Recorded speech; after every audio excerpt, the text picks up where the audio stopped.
أعوذ بالله من الشيطان الرجيم بسم الله الرحمن الرحيم ولقد بوأنا بني إسرائيل مبوأ صدق ورزقناهم من الطيبات فما اختلفوا حتى جاءهم العلم إن ربك يقضي بينهم يوم القيامة فيما كانوا فيه يختلفون فإن كنت في شك مما أنزلنا إليك فاسأل الذين يقرؤون الكتاب من قبلك لقد جاءك الحق من ربك فلا تكونن من الممترين ولا تكونن من الذين كذبوا بآيات الله فتكون من الخاسرين صدق الله العلی العظیم. انتہائی قابل احترام دوستانو، سورہ یونس آیت نمبر 93، 94 اور 95 مطالعہ کو انشاءاللہ. دی بنی اسرائیلو تاریخ یو ہلکے پلکے انداز سره اللہ تعالی شہی او د دې غرض دا ده چې کم قوم چې زه به آخر کار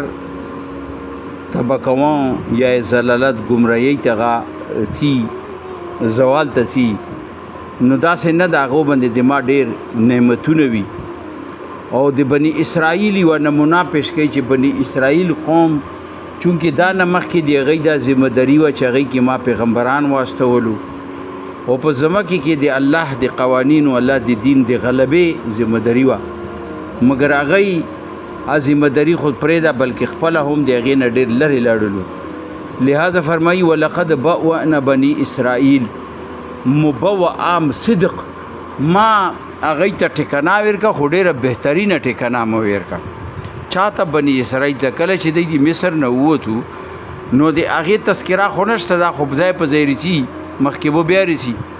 صحرای سینه کې دا الله تعالی وساتلو اور الله تعالی د اوبو انتظام د رزق انتظام ورته غیبانه شروع کړلو، مګر دی مسلسل هغلته کې یوخې نفرمنیو طرف ته روانو، بل دی به دا غوښتله چې موږ ته ټکانه میلاو شي. لہذا الله تعالی ورته فلسطینو ټکانه ورکړه، فلسطین یې ورته ورکړو. فلسطین هغه ټیم کې د شام لبنان دا ټوله علاقه په فلسطین کې وه. ولقد بوأنا بني اسرائیل مبوأ صدق، ما بني اسرائیل ته الله یې چې ټکانه ورکړه خو ډېره بهترینه ټکانه مې ورکړه، بهترین یعنی بهترینه هغه مو ورکړه، رهن سهن مو ورته ورکړو. مطلب دا چې د کومه ځمکه چې الله تعالی فلسطین دا اوس نن هم د هر قسم میوې او د هر قسم فصل د هر قسم غلې نه ډکه علاقه ده. دا علاقه شام شو، فلسطین شو، یعنی هر نمونه میوه په دې کې کیږي، هر نمونه رزق اور غلا په دې کې پیدا کیږي. ورزقناهم من الطیبات، و ډېر عمده او پاک رزق انتظام مې دی ته وکړو. دا د هغې هم اشاره ده او دا نه مخکې چې صحرای سینه کې دی ته الله تعالی من و سلوه ورکړه، هغه طرف ته هم اشاره ده چې ما دی ته ورکړو. فما اختلفوا حتی جاءهم العلم، فما اختلفوا اختلاف دی نه وکړو مګر وایي کو حتی جاءهم هغه ټیم کې چې دی سره علم راغللو، یعنی بې علمۍ بنیاد باندې دی نه ده کړی، دی سره علم راغو، دی ته روشنایي راغلې وه، دی ته شعور ورکړل شوی، مګر حال دا و چې دی خپل د نفس شرارتونو وجې نه، د نفس پرستۍ وجې نه او د دنیا پرستۍ وجې نه او خپل د انا پرستۍ وجې نه دی مختلف فرقې جوړې کې، مختلف عقیدې جوړې کې او خپله کې اختلاف جوړ کو، خپله کې تقسیم در تقسیم شو.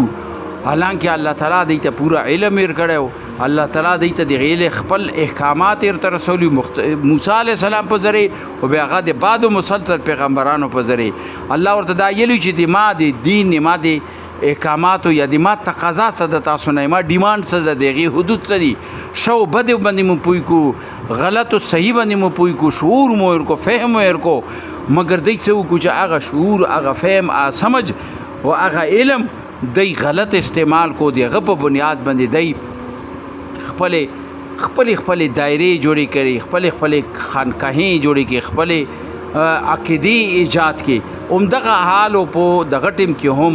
چې عربو کې کم دي یهودو علاقې به هغلته مختلف مذاهب جوړو او مختلف پیر و مرشد او دا او خانقاهې او دا جوړې دا مخکې موږ تذکره کړي د په مدینه کې دغه صورت حالو چې د خپل ټکانې جوړې کړي او د هغې په بنیاد باندې به د عوام لوټ کولو شکرانې به خستې ترنا اور تویزات وغیرہ وغیرہ دا دندې به کولې او خلکو ته به په دو کیلونو باندې د هغې مسایل حل کولو یا به حل کونې کوشش به کولو نو دغه بنیاد باندې دی خپله کې فرقو کې تقسیم شو عقیدې تقسیم شي نو الله تعالی هغه طرف ته اشاره کوي چې داسې نه وه چې دی ته رهنمایي نه وه میلو شوي داسې نه وه چې دی سره علم نه و بلکې د علم د بعد دی څه وکړو چې دی خپله کې اختلاف پیدا کړو خپله کې بېلې عقیدې جوړې کړي ان ربک یقضي بینهم یوم القیامه بیا الله یی چې ضرور به تاسو رب چې دا د دی منځ کې فیصله کوي یوم القیامه قیامت پرې ځي څه فیصله به کوي فیما کانوا فیه یختلفون چې دی په کوم اختلاف کې پرته و د هغې اختلاف فیصله به ورته کوي چې اختلاف څه شی و هغې کې حق څه شی و هغې کې باطل څه شی و دا به د یوم قیامت پورې ځي به کېږي مقصد دا ده چې دی دنیا کې چې کومه زندګي تېره که هغه ډېره بدراه ده ډېره ګمراه ده او الله به دوی ته د قیامت پورې ځي فیصله کوي چېرې تاسو نن نبی صلی الله علیه وسلم په ذریعه سره کفار مکه ته هم او بعد کې دنیا ته هم دا چې تاسو هغه دین چې کوم تاسو ته رسول پیش کوي هغه ونیسئ هغه ټینګ کړئ هغې په مطابق خپل عمل زندگی جوړږي داسې نه چې دا تاسو نه ورک شي بیا به تاسو در بدر یا مختلفو فرقو کې تقسیم شئ همدغه صورت حال ده چې د قرآن نه ته هټ کې شي او نورو شیونو پسې شروع شي بیا به تا کې فرقې جوړېږي بیا به تا کې نوي عقیدې جوړېږي لہذا د قرآن باندې تاسو اکټه شئ سوره عمران کې آئی که نه واعتصموا بحبل الله جميعا ولا تفرقوا چې یاره د قرآن ونیسئ تفرقې کې ما په دا تاسو تفرقې نه بچ کولی شي دا تاسو مختلف عقیدې ایجاد کولې نه بچ کولی شي دا تاسو مختلفې ذهنونو کوم ګمراهي د هغې نه تاسو بچ کولی شي تاسو به یو قرآن باندې اکټه وي یو عقیده وي یوه فرقه به وي نه به فرقه بندي وي تاسو کې نو دا تاسو بچېږي داسې نه چې تاسو بری کې داسې فیصله وشي چې بس ټیک ته ډوبو صحیح د خپلو فرقو کې فی مکانو فیه یختلفون یو ورځې قیامت پر ځای به دا فیصله کېږي چې تاسو اختلاف څه و د اختلاف څه وي اختلاف خپل ذاتیات اختلاف و خپل انا پرستی اختلافي خپل نفس پرستی اختلافي خپل د علم اختلافي چې بھائی ما سره ډېر علم ده لہذا زه ما سره د دا پګړه دی وغیره وغیره لکه بس زه مکمل یم ما خبره به منای شي دغه معاشره کې نه موږ کې دغه ده موږ چې بس دغه د دیلې دي که نه ملا یلی دي بس ټیک ده که ها او ملا دې ته سوچ نه کوي چېرې د ما په خبرې باندې داسې یو سوچ او فکر پیدا کېږي لہذا دا موږ کې کمزورۍ دي لہذا الله چې داسې نه چې به تاسو بری کې دا فیصله وشي فی مکانو فی اختلافون قیامت پر ځای تاسو بری کې چېرې تاسو څه اختلاف و درته اوس الله تعالی مکې فإن كنت فی شک مما انزلنا الیک نبی صلی الله علیه وسلم ته بظاهر خطاب ده چې کدی باوجود ته په شک کې وي او ځا خو کېدی نشي نبی صلی الله علیه وسلم خو شک کې نشي کېدلی چې نبی صلی الله علیه وسلم حالانکه یای خدا نبی صلی الله علیه وسلم ته فإن كنت فی شک مما انزلنا نبی صلی الله علیه وسلم کته اوس په شک چې د څه ماته باندې نازل کړي دي د ستا باندې ما نازل کړي دي دغې بری کې ته شک نو دا خو نبی صلی الله علیه وسلم کېدی نشي یا شک خدا داسې یو انداز ده کله چې موږ عامه معاشره کې خبره کوو عام زندګۍ د کورونو کې ملګرو کې یا خاندان کې لکه چا سره د لاګي نه کنه هغه ته کول نه غواړي خو اوریدل پې غواړي نو به موږ هغه خپل ته منتخب شو چې بای ته داسې کار ما کوه یا ته داسې نو مطلب دا وي چې هغه واوري یا پوه شي دا اوس بظاهر یعنی سخت د نرسګۍ غوندې یو انداز ده چې کفار مکه اوس هم تانه نه پوهېږي 10-11 سال یې تا وشو یعنی دا صورت چې نازل کېږي 10-11 سال وشو اوس هم تاسو په شک کې وایي که اوس هم تاسو په شک کې وایي چې د څه چې ما نازل کړي دي فاسأل الذین یعنی دا حق دا او که نه ده فاسأل الذین یقرؤون الکتاب من قبلک نو تاسو پوښتنه وکړئ له کتاب نه چې چا دا نه مخکې کتابونه چا باندې نازل شوي و هغوی باقاعده د هغې تلاوت کوي اوس عربو کې اهل کتاب خو موجود و یهود موجودو دا کفار مکه په دغه لیارو سفرونه کولو دو سره نستای پیسې او جان پہچان او تعلقات ور سره ډیر شو په دو لیارو تلو نو الله تعالی فسأل الذين يقرؤون الكتاب من قبلك نو تاسو پښتنه وکي هغه خلکو نه چې غي دی ال کتاب دي دا نمخ کده او دی غي تلاوت کوي يقرؤون الكتاب د کتاب تلاوت هم کوي هغه علم لري هغه سره موجود دي اهل کتاب کې دا جرأت نه و چې غیلی وای چې دا کتاب کې چې کومي خبرې دي دا چور نه خوري یا دا نه حق دي